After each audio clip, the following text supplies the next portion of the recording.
This is the President McCormack Podcast with your host, Mark McCormack.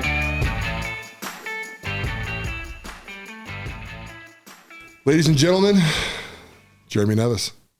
Welcome to the podcast. Thanks, man. Oh, this is fun. So I guess the first time I actually met you, right, was through Brett, my brother. Uh-huh. Were we playing poker? Is that the first time we actually I think so. dabbed it up and was like, yo? Yeah. You're the bigger version of Brett. I Nice am a to meet much you. bigger version than him. Yeah. So, and he likes to say that to people all the time. Yeah. It's my bigger little brother. Yeah. Yeah. Yeah. Except for I'm actually the oldest though, too. Oh, you are? Okay. Yeah. I know he looks older with that beard. Yeah. That's funny. So how do you know Brett?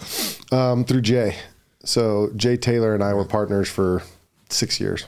Right. And good friends. And he came in a few different times giving us advice on marketing and different online stuff. Yeah. And we just kind of built a relationship over time. He's a good Do dude. you work with Brett currently? Huh. No. Okay. Yeah. Yeah. Yeah. He loves Jay. And if I remember right, didn't you did like a little video on Jay, right? Being your mentor? I did a video and Jay was in that video with me. I was actually doing a video about my son. Oh, okay. And like his path and everything else. And in that, like Jay and I had a little conversation. Yeah, like you kind of sat down on the couch or something. Yeah, right? yeah. Yeah. Yeah, no, Jay's a great guy. I've been around Jay a handful of times, and then his son Mike, just a freaking guy I adore. Yeah. And so I don't know if you know this, but Mike's actually been on the podcast. Him and Cody. Oh yeah. It was a fun podcast because my investment group went to invest in their company. That's right.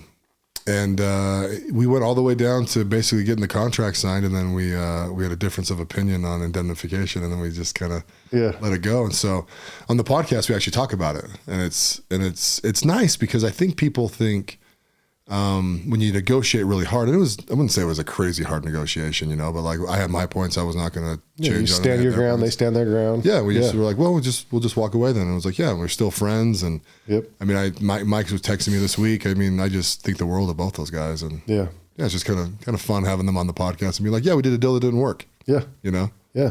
And so everyone who doesn't work out doesn't mean they have to be enemies. Yeah. People have these like weird perceptions of like, they got to make things happen. Otherwise it's going to ruin a relationship. Yeah, exactly. So that's cool. So now tell me about your career. So where did you go to high school? I went to Timpview. Oh, nice. What was that look? Well, I went to Lone Peak, baby. Oh, okay. All right. What year did you graduate? 05. Yeah, you're a little bit younger than me. Yeah. So were you guys' football team good back then? I won every year. One state every year I was in high school. Oh, really? I wasn't on the team though. You didn't play? No, I was little. So until my senior year, I got gypped, I swear. until my senior year, I was 5'9", 120 pounds.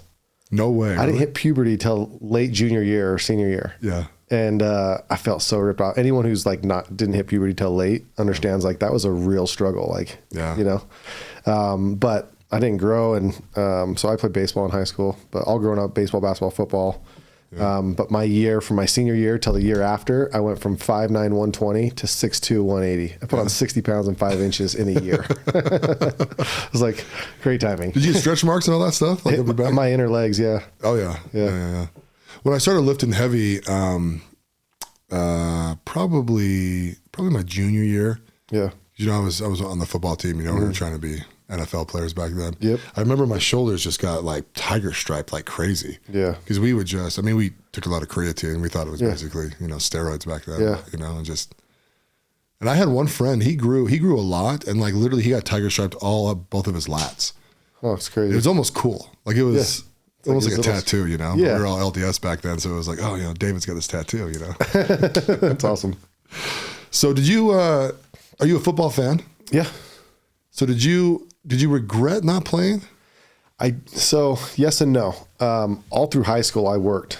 So when I was like 14, my dad's like, if you want a car when you turn 16, you better get a job. Yeah. And so I worked really hard, and the summers I worked and everything else. And so even if I had played football, I wouldn't have been able to work.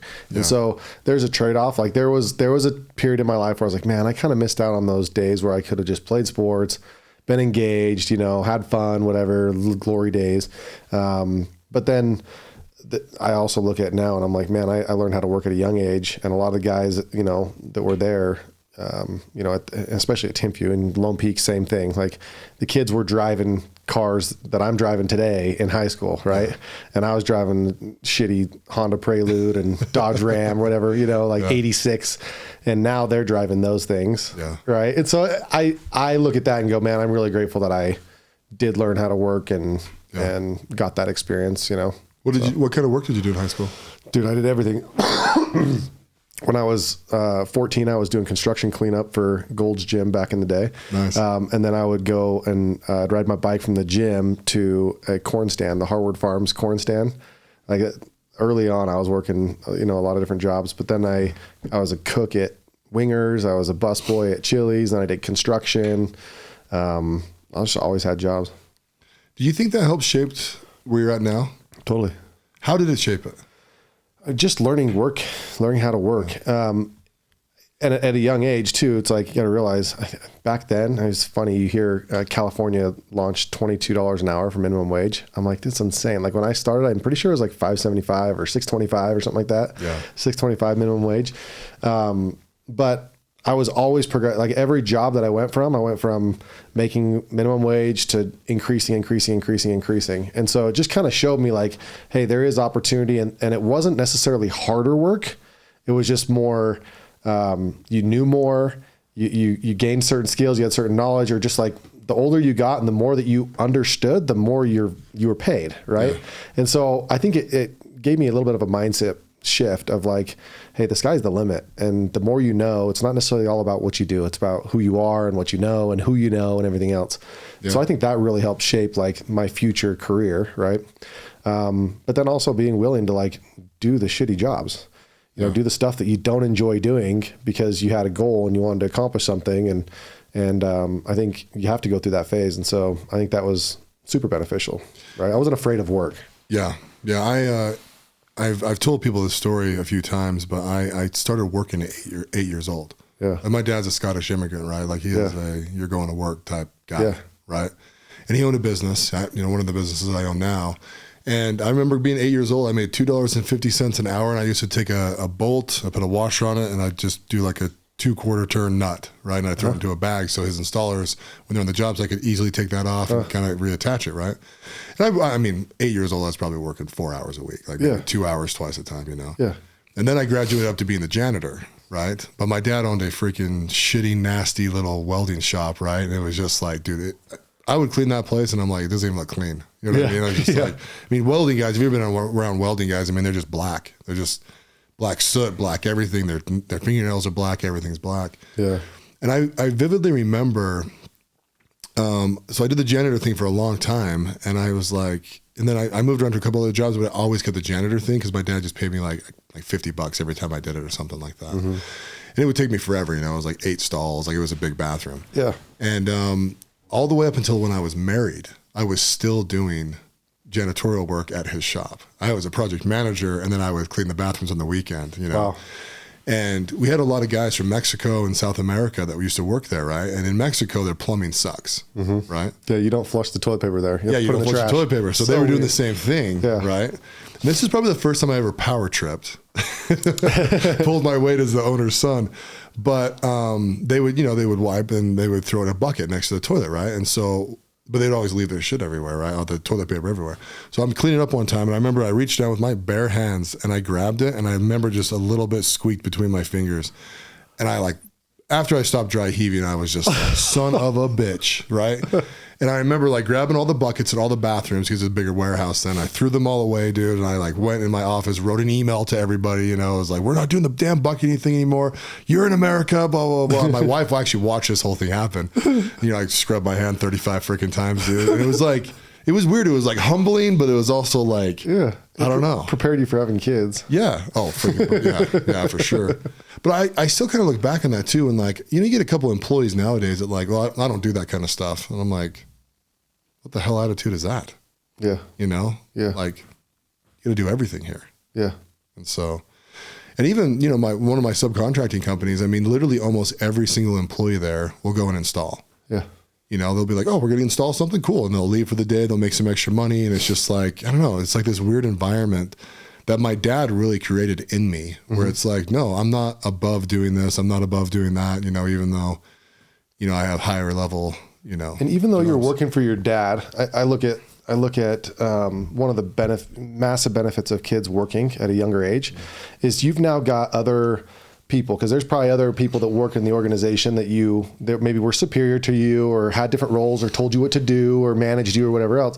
Yeah. You've now got other adults and other leaders that are going to influence you, but you also have to learn how to communicate with people. Yeah. You got to learn to have conversations when things are not going well. You've got to be able to stand up for yourself, or, if you're wanting a day off, you got to go and you got to ask for it. You got to take responsibility. You're expected to show up. There's all of these responsibilities. It's and if you don't have that, it's like your chores that your parents give you, and you don't take that super serious, right? And so you learn those skills. I think that one of the most valuable things for me starting at a young age is I learned how to communicate with, the janitor, but I also learned how to talk to the owner, I remember when the owner came in to the restaurant and it's like, I'm in the back cooking and it's like, guys, stuff's got to be up quick. You feel this responsibility, right? Yeah. And that's good for you to feel like, okay, there's importance and I've got to take my job seriously and I got to, take responsibility. So I think that, at a young age is a really good thing for a kid to learn. Oh yeah.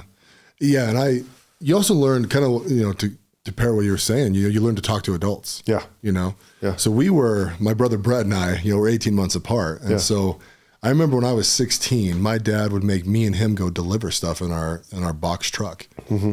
You think about that, it's crazy. I'm delivering $25,000 worth of equipment to a job site in a huge truck, and a 16 and a freaking 14-year-old jump out, right?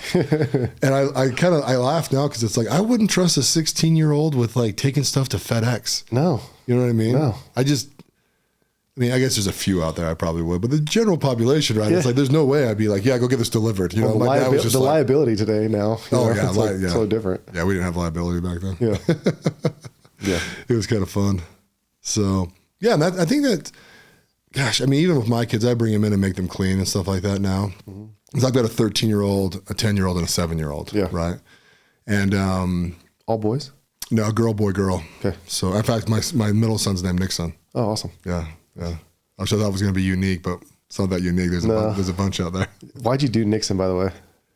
So, yeah, I'm going to answer that question. I want to know why you did it too. Okay. So, the funny story behind that is my wife and I, or it was either her or we were together, I can't really remember, heard someone call their son Nix. Mm. And we just thought it was really cute, basically, right? So we put on our list of names we liked. And that name just kind of started falling its way to the top. And like, well, we just call him Nix. And we're like, well, we'll just call him Nixon. And we're like, oh, okay, cool. Yeah. Yeah. So that's kind of why we did it, to the chagrin of my grandfather. When my grandfather found out that and he was like 90. Talking about the president, right? Oh, he thought we were talking about Nixon. Yeah. But I cracked the joke and I'm like, oh, he's my favorite president. And dude, he lost his shit. Dude, everyone, that's like the biggest repercussion, because I didn't even know Nixon, right? Yeah. But everyone's like, that's like their worst president. And they think that it's like the worst name we could have given. Yeah. Mine was because I was obsessed with Nixon watches. For real? Yeah. Like I had every watch, the 5130 or whatever it was, like the big watches, whatever, like cool. But that brand, it wasn't just necessarily like the brand, but it was like the name just seemed like a strong name. Yeah. Right. And it was like tough. I think growing up, my parents hear this, like, I didn't like my name. I thought Jeremy was such a soft name. Like it just didn't seem like a strong name. And Nixon to me seemed like a really strong name. So yeah. Oh, I like that. Yeah. I like my name now, but back then I was like, I don't like my name. I'm glad to hear. I liked the Steve and the, cool names. Anyway. What do you think about Mark? Is that a strong name? What, Mark? Yeah. Yeah, I love it. That's my dad's name. Oh, okay, cool. Yeah. With a C though. So. Oh, is he a Marcus or is he just a Mark? Mark. Oh, really? Just Mark, yeah. Okay. I remember thinking my name growing up was real Mr. Roger-y. Yeah, it's an older person name, it feels like. So when you're a kid, it's like Mark, what'd they call you? Mark? Yeah, everyone called me Mark. Cool. So last name's McCormack, right? So all my friends in high school call me Mac. Yeah. Or Mac Daddy or some version of that, Mac Truck. Yeah.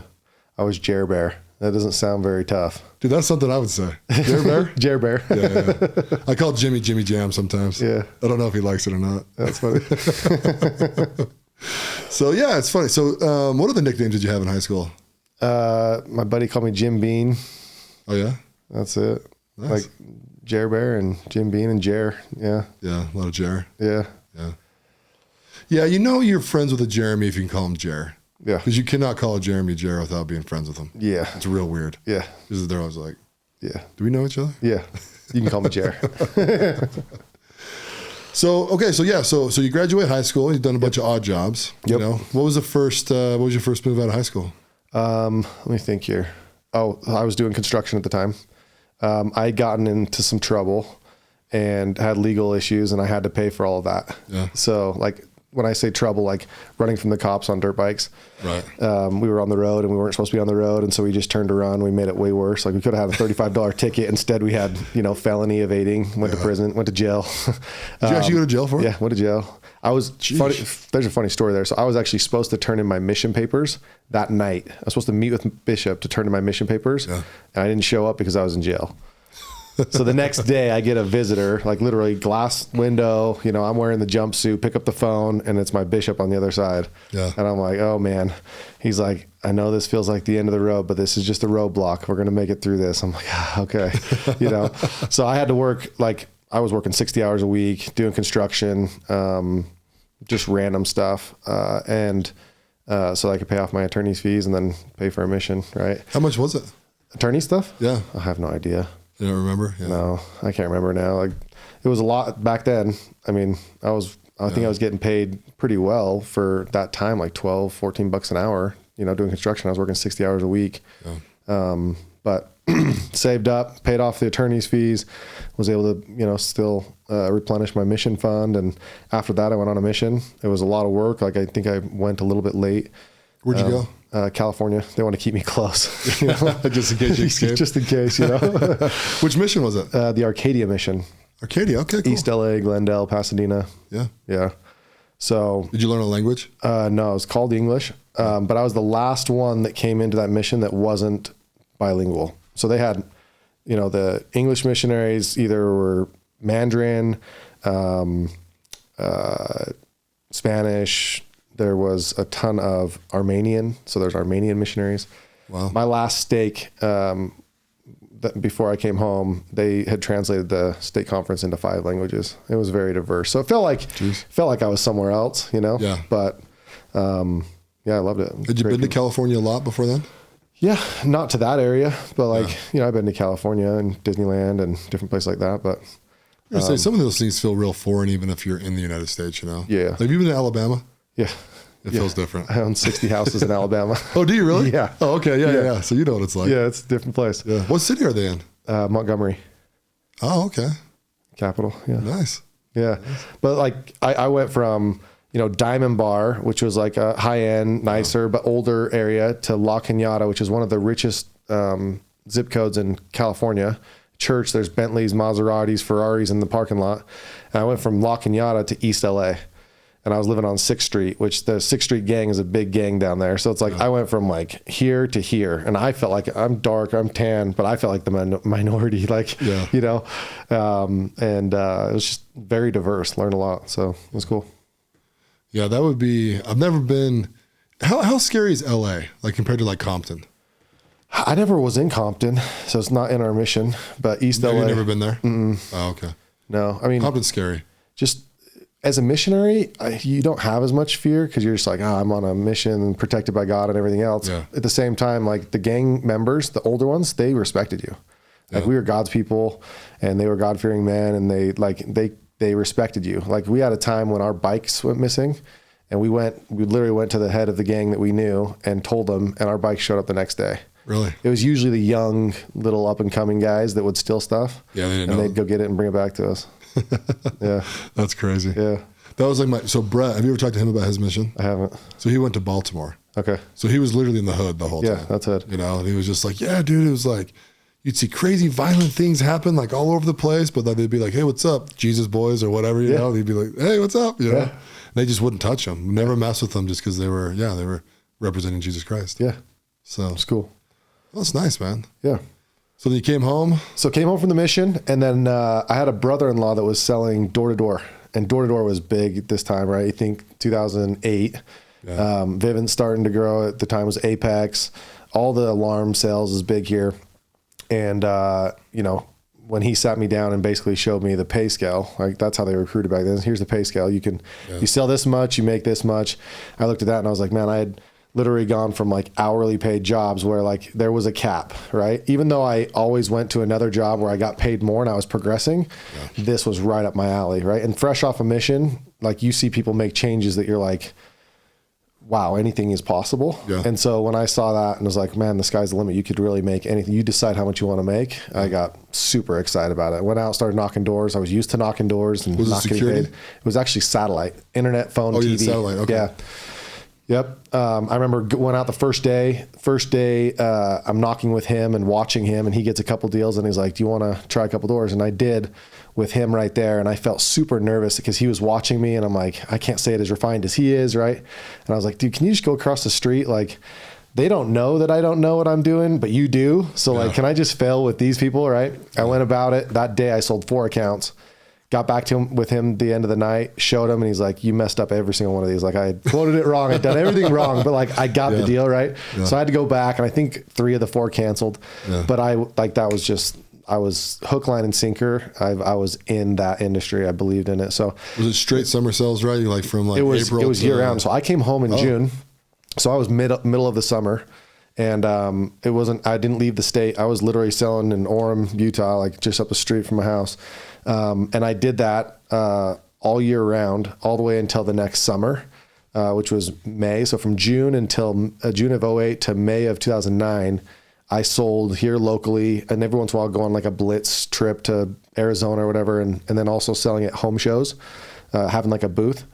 And but during that time, I started recruiting. So I went from a rep to a manager. I had 10 reps underneath me, and then I went and I was like, what's the next opportunity? Like, well, in order to be a regional manager, you got to have X amount of reps, X amount of managers. You become a regional manager. And so I went from a rep to a manager and a manager to a regional manager before that summer, May. I had 5 managers and 60 guys underneath me. And then we went to do our first summer program, which was absolutely insane. If you know the door-to-door industry, people don't go from a rep to a regional manager, in a year, let alone never having gone out of the state and done a summer program, because there's differences there. You're moving out of state, you're running a meeting every morning, you're getting housing, all this stuff. And it was the first summer out of state for this company that I was working with. They had been year round up until then and mostly events. And so it was a big learning for them. We started with 60 guys and finished with 12. Oh, really? And of those 12 was like my cousin, my sister, my good friend, like the people that couldn't leave real me. Loyal. The ones that just like had to go down the ship with me. But yeah, we had one area we went to market. We didn't know how to do market research. I think it was Redding, California. We sold 26 accounts that day and not one of them credit qualified. Oh. And we're like, I think we chose the wrong area. You know what I mean? So learned a ton that summer. At the time I felt like, I was the middle guy. I was defending the company and then I was defending the reps, and I was just like getting slaughtered by both. I felt responsible, super responsible. And at the end of that summer, I decided if I'm going to do this, I see the opportunity, but if I'm going to do this, I've got to have more control over the outcome. If I'm putting my name on the line, my reputation, it matters way too much. I've got to have more control over the outcome. So I left and started my own company. My brother-in-law and I left and started our own dealership. And it was like, we got to get the train tracks ahead of the train, because we just saw what happens if you have too many sales and not enough operations to support it. And so in 2009, started our company. Year 1, it was me, him, and I think 3 or 4 other reps. And we sold, we answered the phones. We did everything, bootstrapped it. Were you married at the time? I wasn't. I was single. Yeah. So it's a lot easier to do this shit when 22, single, $1,300 a month was my nut. I needed to crack. Like I could sell, I could make it in one day off my own sales. Yeah. And, year 1, we did about $1 million in sales, with 5 guys out in Indianapolis, Indiana. Nice. And, came home, worked year round, built up. I think the next year we had 15 guys, still went out for that summer. And then year 3, hired some managers, and I was only out about half the summer. Year 4, I just was out maybe a month of the summer. Built this thing for 10 years. Every year over year, we grew for 10 straight years. And then in 2018, exited the company. Okay. What was the name of the business? Xcite Satellite, yeah. Okay. We were selling, when we first started, it was Dish Network and DirecTV, and a few other internet and phone providers. Mm-hmm. And then we went exclusive DirecTV about 3-4 years in. and we're exclusive DirecTV for 6 years. And then, that was kind of the ride. It was a fun ride, great learning experience. Had a lot of incredible people surrounding me, and learned a lot about business, right? I owned a business before. I guess I had owned like a window washing company, but it was a good learning experience. Different skill when you got to file taxes now and stuff like that, right? Yeah. It's funny. So I got home from my mission in December of 2002, I should say 2002. And so by January, I was in a meeting with a couple of my friends with the Apex guys. Mm-hmm. And I've always joked around because Apex was not that big back then. So I don't even know who was in that meeting. Yeah. But I remember they were like talking to me, and I was a good missionary, right? When I did, I knocked the doors, I did what they asked me to. But when I was done, I was like, check. You know what I mean? Yeah. And as I'm sitting there, they were like showing us the pay scales, and I was just like, hell no. Hell no am I going to walk on another freaking door. Like, there's no way I'm going to do this. Mm-hmm. And every single one of my friends did it, right? So this is January, they're getting the teams ready to go out in April. Mm-hmm. And when they all left, man, the first like couple months, dude, a couple of them came home, but like most of them made pretty good money. Mm-hmm. If I remember right, I think one of my buddies had made, and I was making like $12 an hour, you know what I mean? Maybe 11. Yeah. Working for my dad. I was like welding and going to school and doing all that shit. Yeah. I think one of my buddies made like 80 grand that summer. In a summer, right? In 4 months. Oh, dude, and I was just like, okay, next year I'm going to do this, And I never did, but I've always was like really, envious isn't really the right word, but I'm always just like, that's a very interesting business model. I think everybody should knock doors, at least for a period of time. Yeah. Just the skill sets, right? It's the most uncomfortable thing in the world. You're interrupting people's lives. Yeah. You eat what you kill. So you're like, there's no base, there's no net. It's like, you got to sell in order to pay your bills. Right. And it's just hard. It's like, I don't care who you are. You get a little nervous. Like, I'm going to go knock on this door. I don't know what's on the other side of it. Right. Yeah. And they could throw any curveball at you, and you get all sorts of curveballs. You can't be prepared for it, but you put in enough hours, you knock enough doors. It's like you get to the door. I remember I'd, 5-6 years into this, I'd call Jay, my partner, because I'd be out visiting a team, and I'd run a meeting, take them to dinner, whatever else, and then I'd go out on the doors to show them like, hey, I'm willing to do this with you, and I'd train some guys, and I'd always call them right before I go out to knock my first door and be like, dude, I'm terrified I'm in a bagel today. Like, I'm going to get 0. Yeah. Like, I can't be the guy that shows up and shows them and gets 0.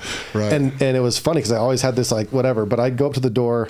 I didn't even have to think about it. I knew my process. I knew whatever else, and I usually sold the first door that I ever knocked. Like he laughed because almost every single time I do that, right? Really. But you get into this groove and you learn how to associate with people and how to overcome objections and how to deal with rejection. And I just think sales skills wise, like you can't have a better crash course in training there. Well, you're also doing it live, right? It's live. Like it's real time. Yeah. There's no editing this. Yeah. No. I always tell people I'm really good in real time. Yeah. You know what I mean? Yeah. And it's funny people when they're not. Yeah. Like, well, let me get back to you. And it's just like, just make a choice. Yeah. You know what I mean? Like you got to push them one way or the other if you're going to make this thing happen, You can fail. Yeah. Over and over and over again. And then just like learn from that. I'd go and do a door and I'd do an approach and I'd totally just like, it would just go terrible. And I'd walk away and be like, what did I do wrong there? Oh, well, I said this, I did that. Well, oh yeah. Okay.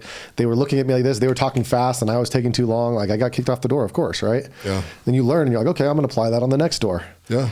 And it just created this whole process of learning how to like fail and study it and learn it and then keep going. Yeah, absolutely. Yeah. So what made you want to exit? Didn't. I was very unhappy for a number of years. So when we went exclusive DirecTV, it was awesome. We had a great relationship with our vendors.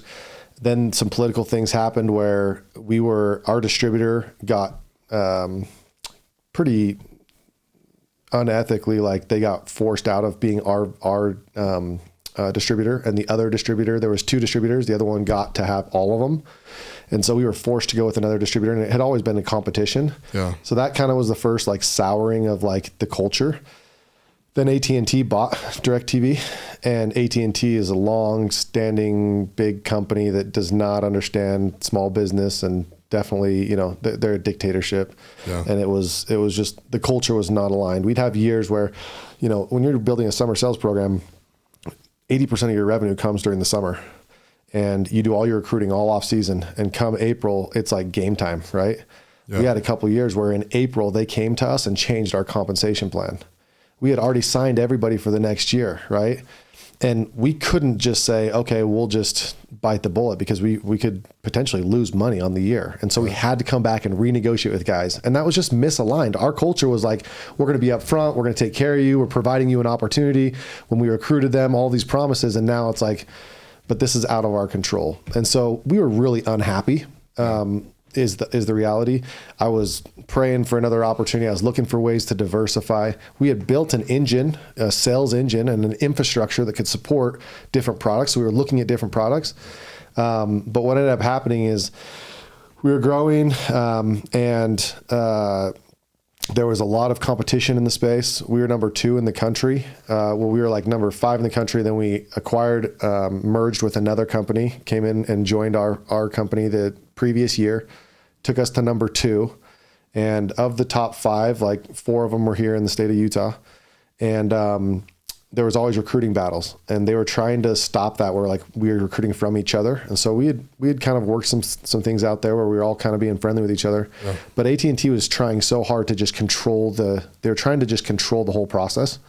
And what ended up happening is they called us in 2018.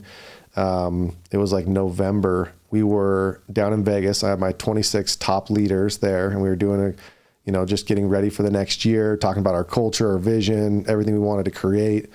And we were 2 days into a 3-day event. And that night, my partner and I got a call from AT&T, and they said, hey, we have an initiative. We want to consolidate the door-to-door space. We're like, what does that mean? They said, you have to merge with number 1. And we said, what if we don't? They said, we'll find a way to terminate you. And so we're just like, okay, and we tried to fight it. We tried to see if that was for real. We recorded a bunch of calls with those guys. It was like, this has to be against the law, all sorts of stuff. Right. Which we have all sorts of attorneys that are like, you could definitely go after, but the energy of that's just whatever.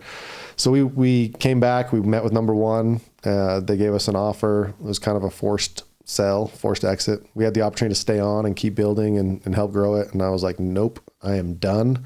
Yeah. I want nothing to do with this. And I knew I was walking away from a lot of opportunity and a lot of goodwill and things that I had built, but both of us were like, we're done with this. And this had to be done. And was the offer fair monetarily? At the time, it didn't feel like it was, but when you look at a year and a half later, they were out of business.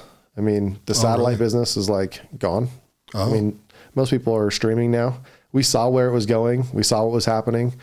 For the previous 3 years, we had met with private equity firms that had made offers to us. And we, when this happened, we're like, oh, this isn't as good as those would have been, but we would have had to stay on and met certain metrics. We wouldn't have met those metrics. So it wouldn't have worked out well. I think it was the best possible scenario. We needed to move on and everything else. But that business, you realize we're not like alarms. We weren't monitoring our own accounts. We were selling a service. We were getting the majority of our commission up front. We'd sell an account, and within a week we would get funded for that and reimbursed for the equipment. So we could pay our guys like a week in the rears. And so we were cash flow positive. We made all of our money up front, and then we had a very small residual along the way. So that acquisition ended up being something where we got a commitment to get paid our residuals for a certain period of time, and then value of accounts that were brought by guys through our downline for a certain period of time. So, it was a kick in the nuts for sure. We were making a couple $1 million a year, and we were comfortable. We had golden handcuffs, but we weren't happy. And so it was the best possible thing at that time. Oh, that's interesting. I mean, that's a life lesson right there, right? Like, you got to sell. I mean, that's kind of my world now that I'm a lot more, where I spend most of my time is we don't want to be in businesses for a long time. Yeah. I think historically people think, oh, you start a business, you grow, you stay with it forever, right? Yeah. It's like, that's not the best way to make money. Yeah. The best way to make money is to get in, grow. It's actually to accelerate. Yeah. You do a business that's good and then accelerate that business and then get out of it. Well, you're looking at the business as a product itself instead of the product being, you look at the business as a product. I'm going to buy low, I'm going to sell high, or I'm going to build it and then I'm going to sell it, right? It's a product, and you look at it as you're working above the business instead of in the business or on the business. It's above the business. I think that's a really fun way to look at it, right? Yeah. So it's a good way to grow capital too, I mean, you're able to be nimble at the top, really focus in and say, okay, this is something I want to get into, or I like this, or this needs to be changed, and then, make those quick changes, and as the revenue grows, and you just bang right back out of it. Yeah. So, yeah, it's kind of funny. what was it, last weekend we talked about a meatpacking plant, or 2 weekends ago, right? Yeah. And now we're both invested in it. Yeah, we're partners. Yeah. Yeah. It's awesome. Yeah. So how did you get involved in that deal? How'd you hear about that? So I've got an office up in Thanksgiving Point, and it's just the shared executive offices. So like I've got my own just executive office, and then there's a couple other guys in there that have their own, and we do deals with each other. The one who shares a wall with me is Justin Hammond. He owns Boardwalk Capital, and he syndicates for different private businesses, but also he does a lot of real estate, hard money loans and things like that. Okay. And so whenever they have deals or opportunities, they always come over to my office like, hey, can you help us raise, or do you want to invest or whatever else? And I've had some as well and just gone to them. And so he came to me and just said, hey, a year and a half ago, actually, I've been underwriting this deal. It looks really good. I've got an opportunity. I've committed to take this tranche. If I fulfill this, I get a board seat so I can help represent us better and bring value to this. And this was a year and a half ago. He took on a $2 million tranche, and then he took another $2 million. Yeah. He had the opportunity, if he did fulfill all four, to get another $1 million. And he came to me, 3 weeks ago. So I talked to you 2 weeks ago. He came to me 3 weeks ago and said, hey, should we, go after this? I don't have to take this last $1 million, but I can. And it's a year and a half later. The deal's gotten better. It's been de-risked tremendously. There's a ton of opportunity. Should we open it up to some friends and family? And it's a no-brainer deal. Let's do it. Yeah. I think it's gonna make a lot of sense. I called my friend who runs the Royal Dairy, and he was just like, oh yeah, do it. Yeah. Yeah. I was like, yeah, I'll just do this thing. Yeah. I've actually funded 4 deals for myself in the last 5 weeks. And so I was like, oh, I'd like to take this whole thing down, but this is what I got right now. Yeah. No, I'm glad you were able to come in. Yeah. I think it'll be work really well. Yeah, it'll be a good one. It's also fun too, because you get into these deals, and then when you go to raise money, right, you just tell people the stuff that you've been involved in. And they're like, oh, you're in that, you're in that, you're in that. Yeah. It always helps when you're willing to invest in the deal. Oh yeah. It makes everybody else feel like, okay, well, if you're in it, then. Yeah. So my investment fund, I haven't done one deal that I haven't put my own cash in. I think it's a good way to go about it, because then you can really check yourself and be like, how good do I really feel about this? Yeah. If my money's on the line, I feel really good about it. Yeah. Yeah. Yeah. And it's, it's good for your investors too. It's like, hey, we're in this together. Even if you're in it more than me, I'm still in this thing. Yeah. Yeah. So, yeah, hopefully I can cash flow enough to keep putting money into every deal I want to do. Yeah. That's the challenge at this point, right? Yeah. I see so many deals. I want to be in them all. Yeah. So currently now, what are you doing? What would you say your job is currently now, or your career? It's not one thing specific. I'm doing a number of different things. Overarching, I'd say I'm really trying to figure out what I want to do when I grow up. Yeah. Like I'm trying to find that. There's elements of it that I'm meeting in different areas. So the most fulfilling of what I do is I've got a coaching business. I'm a coach, personal one-on-one coach. I've got 15 clients, and it's focused on personal and business development. I think a lot of them started with the business side of things, looking at, I've had some success. I could help progress them. Some of them, majority of them own their own business. A few of them are executives, high level sales, thinking about making the transition to entrepreneurship, right? And to owning their own business. And I've helped a couple do that. And so it's been really fulfilling business wise, but also a lot of personal development and, stuff you're going through with We Are the They and everything else. It's helping men be the best versions of themselves, step into integrity, tell the truth, figure out what they want, overcome fears. It's super fulfilling. That takes about 6 hours a week of my time. I've been more active as an investor. So investing into real estate. I just bought a portfolio of homes in Alabama this year, 60 single family homes, and kind of learning that out of state real estate investing. I hadn't done anything out of state before this. Did you do that with partners? I did. I had a partner, Mike Brenny and I. So we're 50-50. We funded it together. Cool. I sold a couple properties here, 1031'd it. Did you guys, did you take debt on, or did you? Yeah. Okay, took a little bit of debt on. Yep. We got a commercial loan on that, a portfolio loan. So, okay, cool. So is that so talk about the deal structure on that. Because most people think when you invest in homes, like say I hear 60 homes, right? I know you're not getting a mortgage. Yeah. Right. A lot of people think you got 60 mortgages. Yeah. No, one mortgage. Yeah. Yeah. So it was a portfolio loan. And before this, I didn't know that those existed. But if you meet certain requirements, so like all of our houses are in the same zip code or in the same city in Montgomery.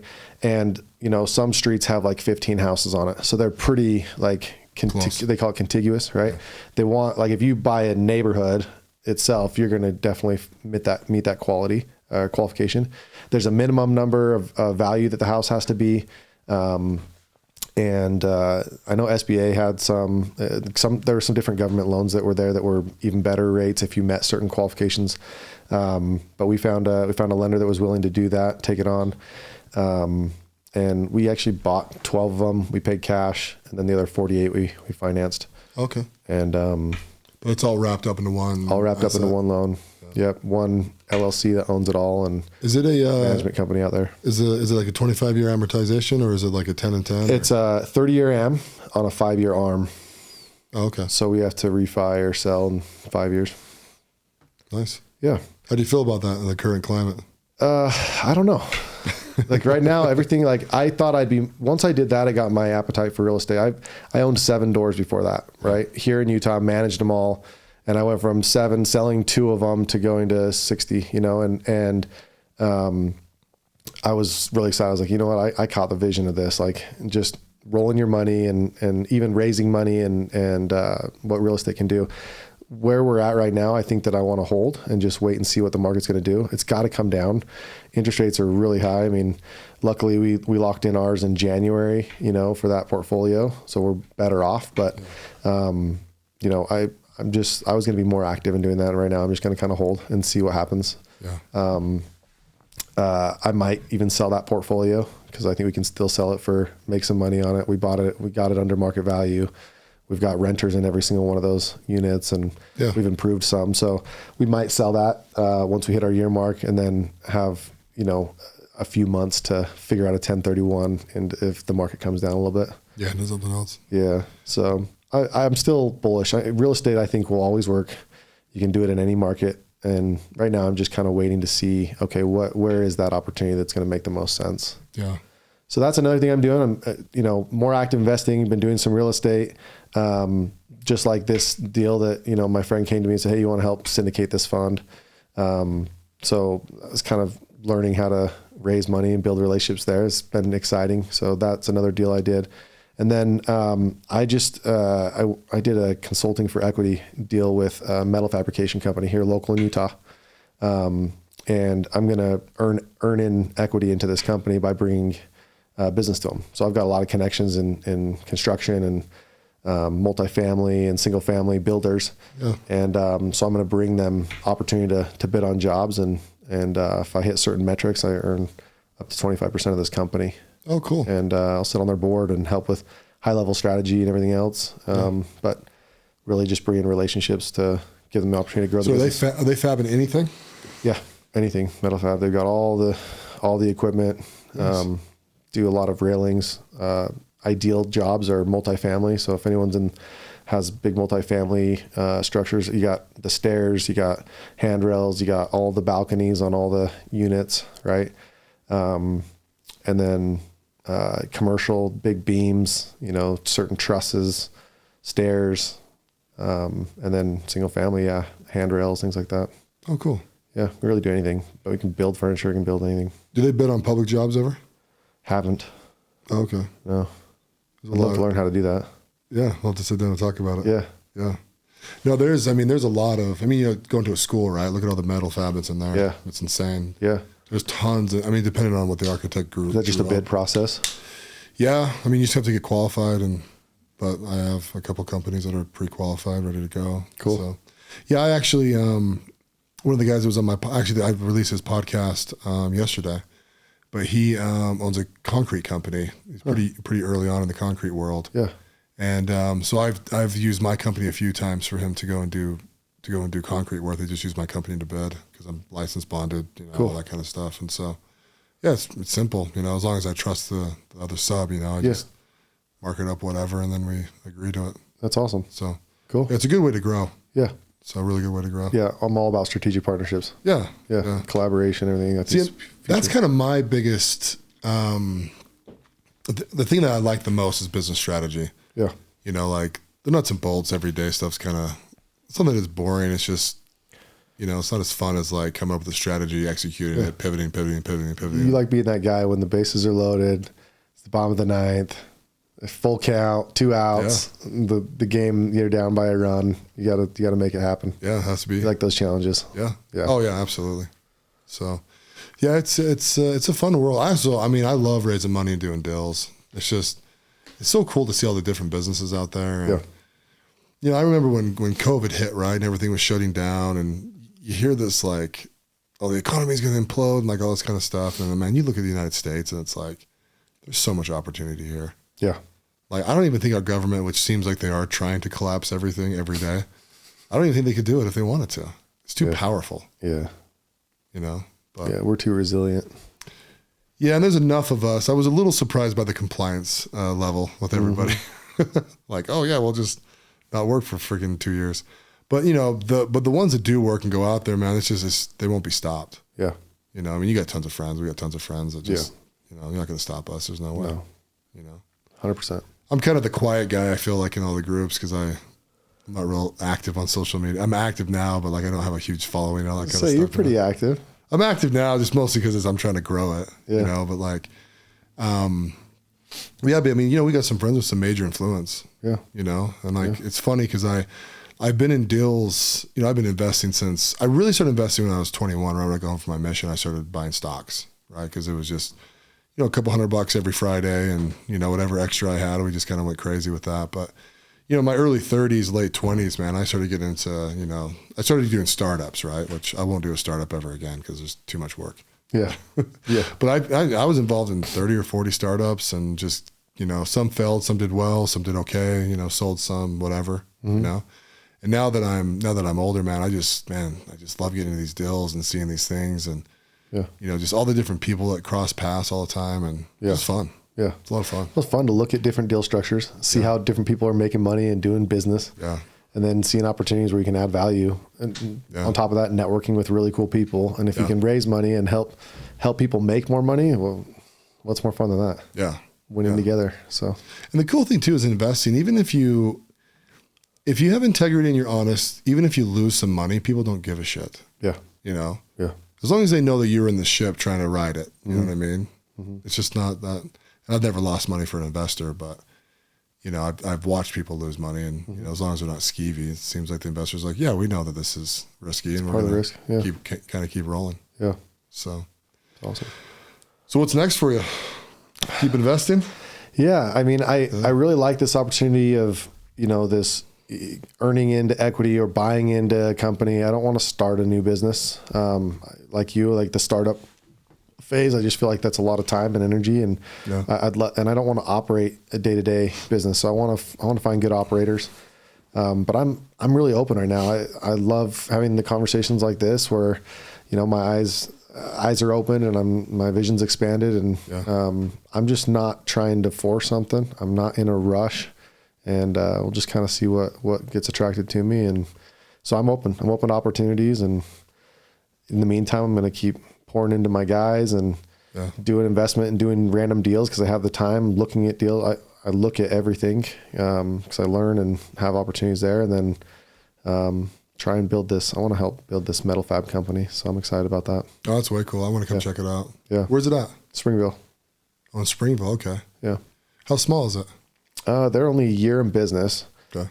The owners though have been doing this 15 years. They just finally took the leap and started their own company. Their own thing. Yeah. So they know what they're doing. How many guys are welding? I think there's 12 guys right now. Oh, so that's bigger. It's pretty big. Yeah. Yeah. They've got all the big machinery. They've made all the investments, doing some big jobs. So nice. Yeah. I mean, I grew up in that world, right? I'm still in that world. So I love metal fab. Yeah. So it's an honest day's work, right? Yeah. Yeah. So tell me about your wife. How long have you guys been married? Married 11 years. 11 years in January. Married 11 years. We had our first son, 7, this weekend. Your birthday's this weekend, right? Yeah. What birthday? It's on 23rd. Yeah, it's my son's birthday. Oh, nice. Yeah, 23rd. So nice. Yeah, we've been married 11 years. She's an incredible mom. Stay at home with the boys. We got a 7-year-old, and then we adopted a baby 18 months ago. He's 18 months old, and we're still trying to have more kids. We're hopeful that we'll have another one biologically, and probably be done if we get a third. We're trying to get a girl. Oh, nice. Yeah. Do you have any tips on how to get a girl? I did it twice. Lots of practice. Yeah. Practice every morning and every night. I think that's the way to do it. Morning and night. All right. Gotcha. I have no idea. Then you do a somersault when you're done with something, right? Yeah. You hear all this craziness. You hear it all. Yeah. My gosh. But we've got a great relationship. We've grown a ton together. Our early on in marriage, we really struggled. Stupid stuff. Everything became a big deal. Little things were just blown out of proportion, and really just had to face all of our own insecurities. And we both, have hired marriage coaches and personal development coaches, and really just tried to work through all of our traumas and our insecurities and everything else. And our relationship is the best it's ever been. Communication is at all-time high, supporting each other, cheering for each other, stepping into this new version. And we're just extremely happy. It's a really good time right now. Oh, that's good, man. That's good to hear. We're kind of in the same boat. I'll tell you something funny about your wife that you probably don't know. Yeah. Here we go. So when we went down and she spoke at that little convention thing, the plant medicine. So, my boys were like, hey, come down to this thing with me. And I was just like, sure, whatever. I'll come down and listen to this. And I was joking, right? Because I was like, oh, we're going to trip balls. We're going to trip balls. You know what I mean? Yeah. And we walked in there, and I think her name was Catherine. She said to me, she goes, have you ever done plant medicine before? And I'm like, no, I've never tripped balls. I just keep on saying that just to tease everybody, Yeah. And she's like, it's a little more serious than that, but okay. Yeah. And I sat behind John DeLynn. You know who that is, right? The podcast guy? The Morbid Stories guy? Yeah. And so people were kind of teasing him, and I was just kind of in there, and I was like, is it John Podesta? John Pastana? Pastana, yeah, John Pastana. I'm looking at his place, I'm like, oh, this place is dope, but I'm just kind of like almost a voyeur, right? Just in there, no big deal. And they gave a couple speeches, and I'm listening to these people. I'm just like, dude, these people, they're kind of crazy. You know what I mean? Like, I can't believe people do this, blah, blah, blah. Yeah. And then your wife spoke. And dude, I've never cared about what someone was going to say so much. I was just like, dude, this is wild. It was so sincere, you know what I mean? Straight from her heart, just talking about how plant medicine has helped her. And, I can't even really remember what she said, but I just thought, you know what, dude, this is something my wife needs. I have an amazing relationship with my wife. And it gets stronger and stronger all the time. And I literally left that place and made the decision just based on her speech there that I was going to give it a shot. That's awesome. And so I went into it by myself. And then, because my wife was too nervous to do it. I'm like, I'll go give it a shot. We'll see what it's like. If I like it, great. If we don't, we'll just never do it. And then, but yeah, so I came home, told her how awesome it was. And then, we've done a couple of journeys together, and that kind of thing. And I don't know. How's it been for you guys? Awesome. It's awesome. Yeah, it's awesome. It's, I don't know. I mean, the people that haven't been in that space, it's hard to explain to them, right? Yeah, what it's it's hard to understand it. Yeah. I love the fact, we were actually just in here yesterday talking about this on Nick Helland's podcast, but when you're married for a long time, you say, I love you a lot, right? And eventually saying that kind of wears down, and it just kind of sounds like you say that to everybody, you love your kids, I love you love your parents, you love your bros, The first time me and my wife did plant medicine, she could see and feel that when I say I love her, it's different.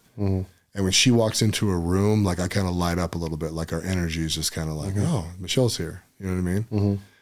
And that night, as everyone was kind of falling asleep, we were in our room, in the bed that we were in, and we were just, I'm like, what'd you think about this? This is kind of wild, huh? What did you expect? And she's like, I just remember thinking everywhere you are, I just love you. And I just understand how much you actually love me. And that's just kind of our little theme, we have a lot of fun, they're still fun, they're social and that kind of stuff, right? But really at the end of the day, I'm just the core of it all is love. Yeah.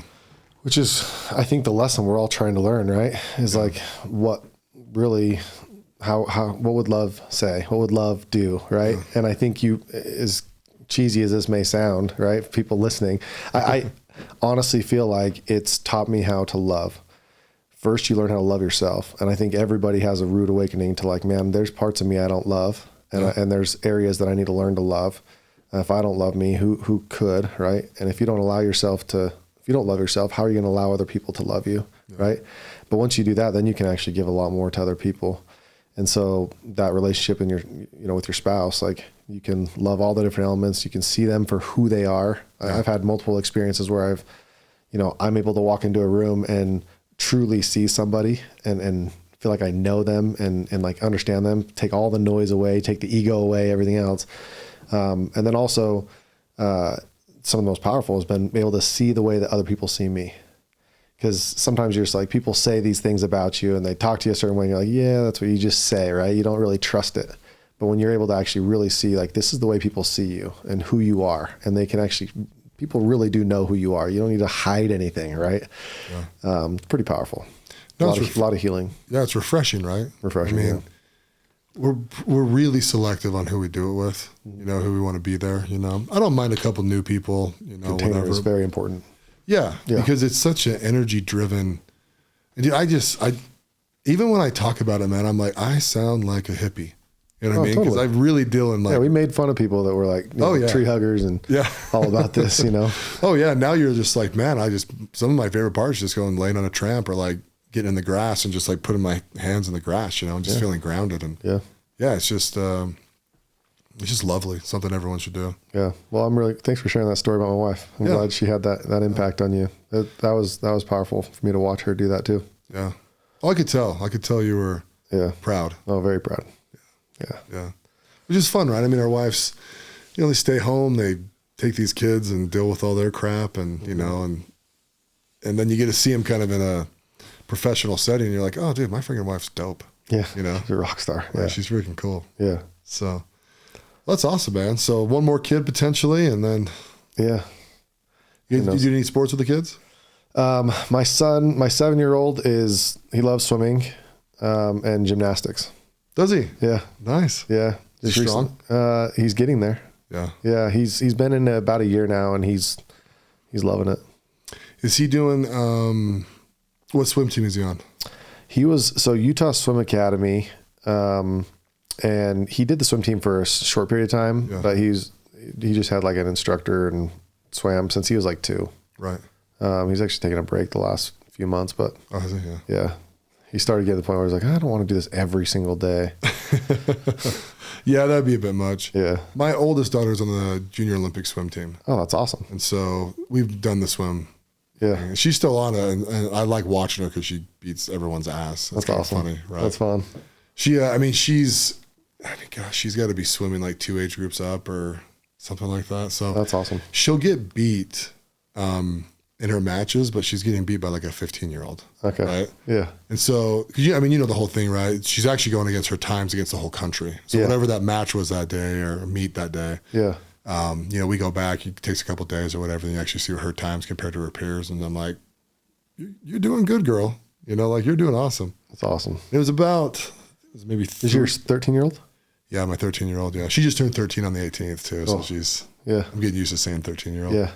But yeah, so her very first swim meet, they go down and back, right? 50 meters, right? 25 down, 25 back. So I show up to it and, they announce her heat or whatever. So I walk over to watch her. Bro, she was done by the time the first kids hit the first wall. And I was just like, I look at my wife, like, did you know she's this good? And she's like, I had no idea. We're just like watching her just flip and dominate. Awesome. She's a little long, she's kind of going through puberty. So her arms are getting long and her legs are kind of long, and dude, she just flies through the water. That's awesome. But it's funny talking to swimming parents, right? Because it's an eclectic group. Yeah. I've been sunburned before sitting there for like 6 freaking hours to watch her swim. Yeah, we're not to that level. He's 7 years old, and but he's got pretty good. You'll get there. It's frustrating when we're out at pools. He doggy paddles and like, dude, you know how to swim? Like, what are you doing? But he can hold his breath for forever, and so he's just confident wherever he is. Just having fun. Yeah. Did you guys teach him to swim really early? We took him to like survival swim when they like throw them in the pool and they have to learn how to flip over onto their back and put their hands up. I make fun of parents that do that. Dude, we took our baby when he was like 1, and dude, it was torture. Oh, like 1? Oh, okay. Yeah, 1 year old. I couldn't do it, dude, because they swallow a ton of water and it's just stressful to watch. No, I make fun of the parents that do like 3 months old. Oh yeah. So my wife and I have this ongoing thing. She wanted to do it. Yeah. Right? Yeah. I pretty much let her do anything she wants. Yeah. Right? And I was just like, no. She's like, I want to do it. This is like a safety survival skill. I'm like, when on earth is that baby going to just slip into a lake? Yeah, can't even crawl yet. Yeah. Yeah. And we got this, I mean, she'll still fight me today. Yeah. We'll get together one time. You can watch her and I fight. It's kind of funny. That's funny. I'm just like, I think when they can crawl and walk, and if you have a pool in your backyard, there's definitely some benefits. Yeah. Oh yeah. Yeah. But I'm always just like, are you going to leave this like 18-month-old just by himself to get in the pool? Like, come on, man. Yeah. Because I'm with you, right? I can't watch it. These babies are just like, I'm like, oh my gosh, dude, this seems unnecessary. And they're like spitting up like crazy. It's intense. Yeah. Yeah. Oh, well, awesome, man. Well, we're kind of at the end of the pod. So thanks for coming on, dude. Absolutely. So it'll be fun to see what we can do, man. I'm excited to do some more investing and likewise. Just keep on gobbling up networks, right? I mean, just kind of merge them and keep rolling. Yeah.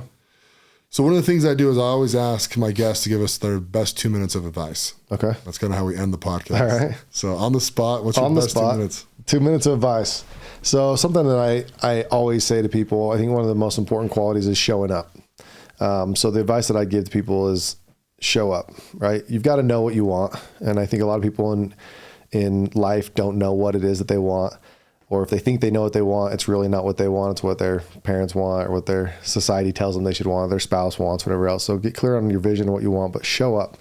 You don't need to know from start to finish on how to do things. At least in my life, I found that as a commonality is like, I don't know what I don't know, but I'm not afraid to start and just show up. So start with the first step and get going. What I feel is most important after that is to say, like to open your mouth and say the things, proclaim what it is that you're wanting, be willing to put a stake in the ground and honor your truth, but also ask for help. Like I don't know a person in my life that calls and asks for help that I'm not wanting to help them, especially the bigger their vision, the more help that shows up. We're inspired by that. We want to help people accomplish their vision. So I would say show up, open your mouth, share, proclaim, ask for help, and then don't be afraid to make mistakes, fail fast, learn. I look at failing as an opportunity to learn and grow. And so I always have a safe fail in there. I always feel confident. I don't like to mess things up, especially if it impacts and affects other people. But what helps me get through that and to stay committed to doing that is that I know I'm always going to study it. So whatever I do, I'm going to look at the results and be like, okay, where could I have done better? How could I have done this differently? And if I'm always willing to go and study what my results are, then I can always make the necessary changes and be in integrity. So my intent's always good. Sometimes it comes off the wrong way. Sometimes people are affected, but if I study it, I can go and rectify and be better going forward. And that's the path that I feel has helped serve me the most in my life. Showing up, starting, involving other people, being willing to make mistakes, and then just study it and shift it, make new changes. Make new decisions. That's awesome. Yeah. Well, thanks for sharing, man. Yeah. And thanks for coming on the podcast. Thanks for having me, man. It's a good time. Thanks for listening to the President McCormack Podcast, brought to you by McCormack Foundation, Saxton Fund, ADP Lemco, and Professional Floor Systems. Make sure you subscribe to the podcast and keep up with Mark on Instagram @President McCormack.